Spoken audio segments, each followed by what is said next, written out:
కాబట్టి నేను ఒక పర్సనల్ విషయం మీతో చెప్తా. నేను సినిమాకి వచ్చి గతం 25 years అయింది. సో నా లైఫ్ హాఫ్ పైన నేను సినిమాలో ఉన్నా, బాగా సంపాదిస్తున్నా, లైఫ్ ఇస్ గోయింగ్ వెల్.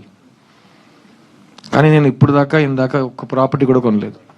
నా దగ్గర ఇల్లు లేదు, ఏం లేదు, ఒక్క ల్యాండ్ పార్సల్ ఏమీ లేదు.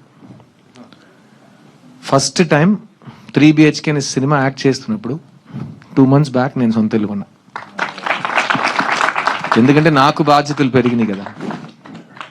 ఇప్పుడు నేను తెలంగాణ అల్లుడు కాబట్టి. సో పెళ్ళైన తర్వాత నేను మా మిస్సెస్ కలిసి ఒక కల కన్నాం. మాకు ఒక ఇంటి పేరు ఉండాలి, దానికి పైన ఒక ఇల్లు ఉండాలి. సో ఆ కళలో మేము ఒక ప్లాన్. సో నాకు జరిగింది it's happy coincidence, it's divine blessing అని చెప్పొచ్చు. ఒకటి ఉంది కదా, పెళ్లి చేసి చూడు, ఇల్లు కట్టి చూడు, దానికి ఒక మీనింగ్ చాలా క్లియర్ ఉంటుంది. కానీ ఇప్పుడు నేను మా అమ్మ నాన్న ఎప్పుడు పెళ్లి చేసుకుంటాడో, ఎప్పుడు సెటిల్ అవుతాడో, ఎప్పుడు సొంత ఇల్లు కట్టుకుంటాడో అని వాళ్ళకు ఉంది కదా. మనం ఎంత దాని గురించి ఆలోచించినా అది జరిగేటప్పుడు జరుగుతుంది. It's not in our hands. So దాని